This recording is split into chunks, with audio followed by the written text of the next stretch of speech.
കൂട്ടുകാർക്ക് നല്ലൊരു ദിവസം ആശംസിച്ചുകൊണ്ട് മാമ്പഴത്തിന്റെ പുതിയ വീഡിയോയിലേക്ക് സ്വാഗതം. നമുക്ക് നേരെ ഗീതുവിന്റെ ഗോവിന്ദിന്റെ ഇന്നത്തെ നല്ലൊരു വിശേഷം കണ്ടാലോ. അങ്ങനെ ഇന്നത്തെ വിശേഷത്തെ കാണിക്കണേ ഗോവിന്ദ ക്ഷേത്രത്തിൽ പോയി മനോരി പ്രാർത്ഥിക്കുകയാണ്. എന്റെ ഭഗവാനെ, എന്റെ മനസ്സിലുള്ള ഇഷ്ടം ഇനിയെങ്കിലും എനിക്ക് ഗീതുവിനോട് തുറന്നു പറയാൻ പറ്റണം. എത്ര നാളായി ഇങ്ങനെ കൊണ്ടു നടക്കണേ, അതിനുള്ള വഴി നീയായിട്ട് കാണിച്ചു തരണമെന്ന് പറയണം. അങ്ങനെ ക്ഷേത്രത്തിൽ നിന്ന് പുറത്തിറങ്ങണേ. ഈ സമയം അയ്യപ്പെട്ട വന്നിരിച്ചു. നമുക്ക് പോയാലോ കുഞ്ഞെന്ന് ചോദിക്കോ. പോകാന്ന് പറയാ. അതാ വീട്ടിലേക്ക് എന്താ പ്രശ്നമാവോ? ഒരു കാര്യം ചെയ്യട്ടെ, ഞാൻ അവൾക്കൊരു വോയിസ് മെസ്സേജ് ഇടാന്ന് പറയണേ. എന്ത്? അല്ല, ഞാൻ ഇപ്പൊ തന്നെ വരുമെന്നും പറഞ്ഞോണ്ട് അതിപ്പോ വോയിസ് മെസ്സേജ് ഇടേണ്ട ആവശ്യമുണ്ടോ എന്ന് ചോദിക്കുക. അങ്ങോട്ട് ചെന്നാ പോരെ. പക്ഷെ അത് പറ്റില്ല, അവളുടെ റെസ്പോൺസ് എന്നാന്ന് അറിയാലോ. അങ്ങനെ വോയിസ് മെസ്സേജ് ഇടുവാണ്, ഞാനിപ്പോ വരാന്നും പറഞ്ഞോണ്ട്. ഈ സമയത്ത് ഗീതു ഇത് മെസ്സേജ് എടുത്ത് നോക്കിയപ്പോ കണ്ടു. ഗീതുവിനും മനസ്സിലായി. കണ്ടിട്ട് തന്നെ സോപ്പിടാൻ ശ്രമിക്കണം. അങ്ങനെ വിട്ടുകൊടുത്തിട്ട് കല്ല, ഇത്ര ഗൗരവം തന്നെ വേണം. പെട്ടെന്ന് ഗീതു മെസ്സേജ് ഇട്ടു, അതെ പെട്ടെന്ന് വരണം, എനിക്ക് പോവാനുണ്ട്, എനിക്ക് അമ്മയുടെ അടുത്ത് ഹോസ്പിറ്റലിലേക്ക് പോകണമെന്ന് പറഞ്ഞ് ഗീതു മെസ്സേജ് ഇടുവാണ്. ഇത് ഗോവിന്ദ് കണ്ടു. ഗോവിന്ദ് പറഞ്ഞു, ഗീതു ഞാൻ വന്നിട്ട് പോവാളൂ, ഞാൻ നിന്നെ കൊണ്ടായിക്കോളാം എന്ന് പറയണം. ഗീതു പറഞ്ഞു, അതെ പെട്ടെന്ന് വന്നില്ല, ഞാൻ അങ്ങോട്ട് പോകും, ഞാൻ ആർക്കു വേണ്ടി വെയിറ്റ് ചെയ്യില്ല എന്ന് പറഞ്ഞ് ഗീതു മെസ്സേജ് ഇടണം.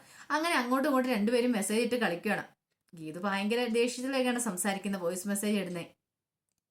അങ്ങനെയല്ലേ മെസ്സേജ് ഇടാൻ പറ്റുള്ളൂ. അല്ലെങ്കിൽ കണ്ണാടിന് ഓർക്കൂലേ, കണ്ണാടിന് എന്തെങ്കിലും അത്രമാത്രം കുടിച്ചിട്ട് തനിക്ക് അതിനകത്തൊരു ദേഷ്യമൊന്നും ഇല്ലെന്ന്.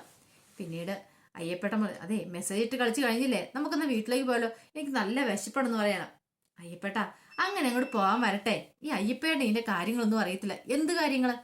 അല്ല, എനിക്ക് വീട്ടിലേക്ക് പോകാനൊരു ചമ്മല് എന്തിന്? അല്ല, എനിക്ക് ഇന്നെങ്കിലും എന്റെ പ്രണയം അവളോട് തുറന്നു പറയണമെന്ന് പറയാം. എന്റെ കുഞ്ഞെ, നടക്കുന്ന വല്ല കാര്യം പറ. കുഞ്ഞാണെങ്കിൽ ഈ ജന്മത്തെ ഈ പ്രണയം തുറന്നു പറയുന്നത് എനിക്ക് തോന്നില്ലെന്ന് വേണം. അയ്യപ്പേട്ടനെ അത്ര കൊച്ചാക്കൊന്നും വേണ്ട. അതെന്താ അങ്ങനെ പറഞ്ഞേ? അതൊക്കെ ഉണ്ടെന്ന് പറയണം. എന്നാ ബാ കാറിലേക്ക് കയറാൻ പറയണം. അങ്ങനെ രണ്ടുപേരും കൂടെ അങ്ങോട്ട് പോവാണ്. ഈ സമയത്ത് ഗീതു ഇങ്ങനെ ആലോചിച്ചു, തന്റെ മനസ്സിലുള്ള പ്രണയം എങ്ങനെയെങ്കിലും കണ്ണേട്ടനോടൊന്ന് പറഞ്ഞേ പറ്റുള്ളൂ. ഇനി പറയാതിരുന്നിട്ട് കാര്യമില്ലെന്ന് മനസ്സിലായി. പിന്നീട് കാണിക്കുന്ന വിജയലക്ഷ്മി രഞ്ജുവിന്റെ ഫോണിലേക്ക് വിളിക്കുകയാണ്. അപ്പൊ അമ്മയുടെ കോള് കണ്ടത് രഞ്ജു എടുത്തു.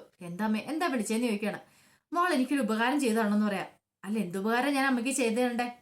അല്ല, ഗോവിന്ദന്റെ മോളി ഫോണൊന്ന് കൊണ്ടേ കൊടുക്കണം, മോളുടെ ഫോണ് ആരും കാണാതെ വേണം കൊണ്ടേ കൊടുക്കാനെന്ന് പറയാം. അതിനിപ്പം ഗോവിന്ദനോട് സമ്മതിക്കും അമ്മേ? അങ്ങനെ നമ്മൾ അങ്ങനെ പറഞ്ഞേ.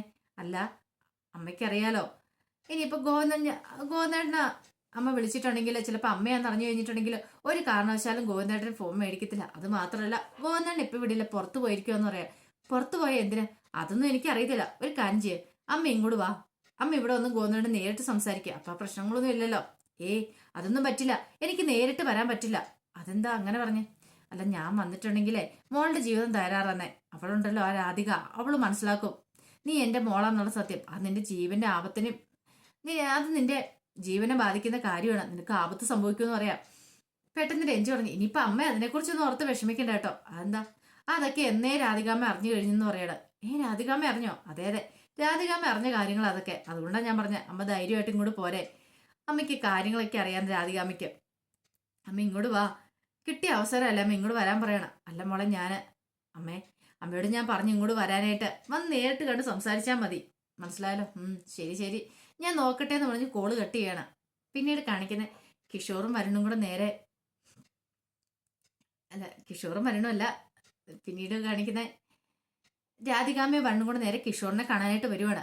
അങ്ങനെ വന്നു കഴിഞ്ഞപ്പോഴത്തേനും കിഷോർ നിൽക്കുന്നതാണപ്പോൾ തന്നെ രാധികാമ്മയ്ക്ക് നല്ല ദേഷ്യം വന്നു. രാധികാമ്മ വന്നിട്ട് ചോദിച്ചു, നിനക്ക് ഞാൻ പറഞ്ഞ പൈസ തന്നില്ലടാ, 1 കോടി രൂപ വന്നില്ലേ? എന്നിട്ടാണ് വീണ്ടും നീ ഇങ്ങനെ ഞങ്ങൾ ബ്ലാക്ക് മെയിൽ ചെയ്യുന്നതെന്ന് ചോദിക്കണം. 1 കോടി രൂപയല്ലേ ഞാൻ ചോദിച്ചത്, 9 കോടി രൂപയാണ് ചോദിച്ചേ. എന്നിട്ട് അതെന്താ? അതിനെക്കുറിച്ച് ഇതുവരെയായിട്ട് ഒരറിയിപ്പും ഇല്ലെന്ന് പറയാം. തരൂന്ന് പറഞ്ഞാൽ തരും, പക്ഷേ എങ്കില് ഇപ്പൊ അതിനുള്ള പൈസ എന്റെ ഇല്ലെന്ന് പറയണം. അത് രാധികാമ്മേ, വെറുതെ കിടന്ന് ഉരുണ്ട് കളിക്കൊന്നും വേണ്ട, എനിക്കറിയാന്ന് പറയാണ് രാധികാമ്മയുടെ സ്വഭാവം. രാധികാമ്മ പറഞ്ഞു, എന്നാലും നീ എന്ത് ചതയാടാ ചെയ്തേ? നീ ആ വീഡിയോസ് ഒക്കെ ഗീതുവിനെ ഏൽപ്പിച്ചില്ലെന്ന് നിൽക്കും. ഏത് വീഡിയോസ്? ആ വീഡിയോസ് അങ്ങനെ ഗീതുവിനെ ഏൽപ്പിച്ചിട്ടൊന്നുമില്ല. ആകെപ്പാടെ ഗീതുവിന് കിട്ടിയിരിക്കുന്ന എന്റെ രാധികാമ്മയുടെ ഒരു ക്ലിപ്പ് മാത്രമാണ്. രാധികാമ്മ ലോറി ഇടിപ്പിച്ച് കൊല്ലുന്ന കാര്യമൊക്കെ പറഞ്ഞു. അതോർത്ത് രാധികാമ്മ വിഷമിക്കില്ല കേട്ടോ. കാരണം ഗോസാറിന് മുന്നിൽ ചെന്ന് ഒന്ന് കരഞ്ഞു പറഞ്ഞ് ഞാൻ അപ്പുറത്തെ ദേഷ്യത്തിന് പറഞ്ഞെന്ന് പറഞ്ഞാൽ അതോടെ ആ പ്രശ്നങ്ങൾ സോൾവ് ആവും. അതുകൊണ്ട് രാധികാമ്മ ടെൻഷൻ അടിക്കണമെന്ന് പറയാം. അല്ല, അപ്പൊ നീ ഗീതുവിന്റെ ഇതിന്റെ കോപ്പി ഇല്ലെന്നാണോ പറയണേ? ഒരിക്കലും ഇല്ല. അതെന്റെ ഫോണിൽ നിന്ന് അവർണീ എടുത്തിട്ട് അവൾക്ക് അയച്ചു കൊടുത്ത ഒരു ക്ലിപ്പ് മാത്രം. പക്ഷെ ബാക്കി വീഡിയോസ് ഒക്കെ ഞാൻ സേഫ് ആയിട്ട് ഒരു സ്ഥലത്തേക്ക് മാറ്റി വെച്ചിട്ടുണ്ടെന്ന് പറയാം. ഇത് കേട്ടെ രാധികാമ്മയ്ക്ക് സന്തോഷമായി. പക്ഷെ വരുണിന്റെ മുഖം മാറി.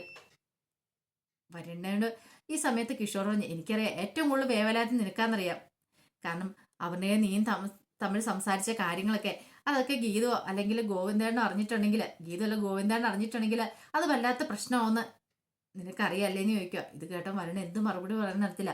രാധികാമ്മ ചോദിച്ചു, എന്താ വരണേ, നീ എന്താ അവളുമായിട്ട് സുവർണയായിട്ട് ചേർന്ന് പറഞ്ഞു പിടിപ്പിച്ചെന്ന് ചോദിക്കുക. അല്ലമ്മ അത് ഞാൻ പിന്നെ, അതെ നീ കൂടുതൽ ഉരുണ്ട് കളിക്കണ്ട. ഈ സമയം കിഷോർ പറഞ്ഞു, ഞാൻ പറഞ്ഞല്ലോ എത്രയും പെട്ടെന്ന് എനിക്ക് തരാനുള്ള ബാക്കി എമൗണ്ടും കൂടെ തന്നെന്ന് പറയാം. ബാക്കി എമൗണ്ടോ? ഇല്ലെങ്കിൽ വീഡിയോസ് എൻ്റെ കയ്യിലുണ്ട്, പിന്നീട് എന്താ സംഭവിക്കാൻ പോകുന്ന അറിയാലോ. ഈ സമയം രാധികാമ്മയ്ക്ക് ആശ്വാസമായിരുന്നു. ഗീത സംഭവങ്ങളൊന്നും അറിഞ്ഞിട്ടില്ലോ. കിഷോർ പറഞ്ഞു, ധൈര്യമായിട്ടിരുന്നു. ഗീതന്റെ കയ്യിൽ നിങ്ങൾക്കെതിരെയുള്ള ഒരു തെളിവുകളും ഇല്ല. അതൊക്കെ എൻ്റെ കയ്യിൽ സേഫ് ആയിട്ടുണ്ട്. പക്ഷെങ്കിൽ അത് പുറത്തു വിടാതിരിക്കണമെങ്കിൽ ഞാൻ പറഞ്ഞ കാര്യങ്ങളൊക്കെ ചെയ്തു തരണമെന്ന് പറയാം. രാധികാമ്മയ്ക്ക് പിന്നീട് എന്തേലും പറയാൻ പറ്റുമോ? രാധിക പറഞ്ഞു, ഒന്ന് ആലോചിക്കട്ടെ നോക്കി അങ്ങോട്ട് പോവാണ്. ഈ സമയം ഗോവിന്ദ് ഇങ്ങനെ ഭയങ്കര ആലോചനയിലായിരുന്നു. എങ്ങനെ അവളോട് തന്റെ പ്രണയം ഒന്ന് തുറന്നു പറയാ, എങ്ങനെയെങ്കിലും പറഞ്ഞേ പറ്റുള്ളൂ. വല്ലാത്തൊരവസ്ഥയെ നിൽക്കുവാണ്. പിന്നീട് കാണിക്കുന്നത് രഞ്ജു അങ്ങനെ ഫോൺ വിളിയൊക്കെ കഴിഞ്ഞിട്ട് നിൽക്കുന്ന സമയത്താണ് അങ്ങോട്ട് രേഖയും പ്രിയയും കൂടെ പോകുന്നത്. അപ്പോൾ അവരെ കണ്ട വെച്ച്, അല്ല എങ്ങോട്ടാ രേഖിച്ച് പോന്നേക്കുക, ഞങ്ങളെ ഹോസ്പിറ്റൽ വരെ പോവാ, ഗീതിന്റെ അമ്മേനെ ഒന്ന് കാണാൻ പോകുന്നതാണ്. ആണോ, എന്നാ ഒരു 5 മിനിറ്റ് ഇപ്പം ഞാൻ റെഡി ആയിട്ട് വരാന്ന് പറയണേ. ഇത് കേട്ടത് പ്രിയ പറഞ്ഞു, അതെ രേഖ ഇങ്ങോട്ട് വരുന്നുണ്ടോ, നമുക്ക് രണ്ടുപേർക്ക് മാത്രം പോയാൽ മതി എന്ന് പറയാം. പെട്ടെന്ന് രേഖ പറഞ്ഞു, അല്ല മോളെ രഞ്ജു കൂടെ ഒന്ന് വന്നോട്ടെ, എനിക്ക് ആരെയും കൊടുത്ത് കൊണ്ടാൻ താല്പര്യമില്ല. പറഞ്ഞു കേട്ടല്ലോ, രേഖ വരുന്നുണ്ടോ, ഇല്ലെങ്കിൽ ഞാൻ വരത്തില്ല എന്ന് പറയണം. പെട്ടെന്ന് രേഖയ്ക്ക് വല്ലാത്ത വിഷമമായി. പ്രിയ ഏതും പറഞ്ഞിട്ടുള്ള താഴേക്കും കൂടെ ഇറങ്ങി പോവാണ്. രേഖ പെട്ടെന്ന് രഞ്ജുവിൻ്റെ കൈ വന്ന് പിടിച്ചിട്ട് പറഞ്ഞു, അതെ കുഴപ്പമില്ല കേട്ടോ മോളെ, നീ സങ്കടപ്പെടാതിരിക്കുക, ഗീതു കുറച്ചേയും വരും. ഗീതു ഹോസ്പിറ്റലിലേക്ക് പോകുന്നുണ്ട്, ആ സമയത്ത് നിനക്ക് ഗീതുവിൻ്റെ കൂടെ പോകാമെന്ന് പറയണം. ഇപ്പം വെറുതെ പ്രിയാനും ദേഷ്യം പിടിപ്പിക്കണ്ട, അവൾ പ്രഗ്നന്റ് ആയിട്ടിരിക്കുന്ന സമയമല്ലേ, എന്നോട് ദേഷ്യമൊന്നും തോന്നരുതെന്ന് പറഞ്ഞ് രേഖയും കൂടെ പോകണം. അതൊന്നും കുഴപ്പമില്ല ചേച്ചിന്ന് പറഞ്ഞിട്ട് രേഖനെ പറഞ്ഞു വിടുവാണ് രഞ്ജു. രഞ്ജു മനസ്സിലോർത്തു, എന്നാലും ഇവൾക്ക് ഇതുവരെയായിട്ട് തന്നെ സ്നേഹിക്കാൻ കഴിഞ്ഞിട്ടില്ലല്ലോ. താൻ അവളുടെ ചേച്ചിയാന്നുള്ള സത്യം അവൾ എന്തെങ്കിലും അറിയുവോ, അന്നെങ്കിലും അവൾ തന്നെ സ്നേഹിക്കുവോ, അതൊക്കെ ഓർത്ത് കഴിഞ്ഞപ്പോൾ വല്ലാത്തൊരു ടെൻഷനും രഞ്ജിനും മനസ്സിലുണ്ടാകുന്നുണ്ടായിരുന്നു. പിന്നീട് കാണിക്കുന്നത് ക്ഷേത്രത്തിന് പുറത്തേക്ക് വരുവാണ് അയ്യപ്പനും ഗോവിന്ദും കൂടെ. അപ്പോൾ ഗോവിന്ദൻ പറഞ്ഞു, അയ്യപ്പേട്ട പെട്ടെന്ന് കയറാൻ നമുക്ക് പോകാന്ന് പറയണം. എന്താ കുഞ്ഞ ധൃതി, അല്ല അയ്യപ്പേട്ടന് ഫുഡ് കഴിക്കണ്ടേ, വിശക്കുന്നുണ്ടെന്ന് പറഞ്ഞിട്ട്. ആ വിശക്കുന്നുണ്ട്, ഫുഡ് കഴിക്കണം എന്ന് പറയാം. എന്നാൽ ശരി വരാൻ പറയണം. ഈ സമയത്ത് ഗീതുവോ മുറി മൊത്തം അങ്ങോട്ട് അലങ്കരിച്ച് പൂക്കളൊക്കെ വെച്ച് ഒരു ലാവണ്ടർ കളർ വെച്ച് അങ്ങോട്ട് അലങ്കരിച്ചിട്ട് മനസ്സിൽ പറയാം, ഗോവിന്ദൻ ഇന്ന് വരട്ടെ, തന്നെ മനസ്സിലുള്ള പ്രണയം തുറന്നു പറയണം. കുറെ കാലം ഇങ്ങനെ പറയാൻ വേണ്ടി ഇരിക്കുന്നത്, ഇതിനി ഇങ്ങനെ വെച്ച് താമസിപ്പിച്ചിട്ട് കാര്യമില്ല, എത്രയും പെട്ടെന്ന് കാര്യം കൂടി തീരുമാനം എടുക്കണം. പിന്നീട് ഇങ്ങനെ ആലോചിച്ചു, അതെന്താ ഒരു പോംവഴി? വഴിയുണ്ട്. ഒരു പേന എടുത്തിട്ട് ഒരു കത്ത് തന്നെ ഞാൻ ഇവിടെ ഇരുന്ന് എഴുതുവാണ്, തന്റെ മനസ്സിലുള്ള കാര്യങ്ങളൊക്കെ എഴുതുവാണ്. ഇനി എങ്ങനെ ഇത് ഗോവിന്ദന്റെ കയ്യിൽ എത്തിക്കണം, അതിനെന്ത് ചെയ്യും? ആ ശരിയാ, 1-2 വഴികളുണ്ട്, അത് തന്നെ ചെയ്യാം. അങ്ങനെ ഗീതു മനസ്സിൽ പല കാര്യങ്ങളും ചിന്തിക്കണം. ഈ സമയത്ത് ഗോവിന്ദൻ ഒരു ഹോട്ടലിന് മുന്നിൽ കൊണ്ട് വണ്ടി നിർത്തി. അയ്യപ്പേട്ടൻ ഇറങ്ങാൻ പറയണം. അല്ല എന്താ കഴിഞ്ഞ് ഫുഡ് കഴിക്കണ്ടെന്ന് ചോദിക്കണം. എന്നാ ബാ. വേണ്ട എനിക്ക് വേണ്ട, അയ്യപ്പേട്ടൻ പോയി കഴിച്ചിട്ട് പോയെന്ന് പറയണം.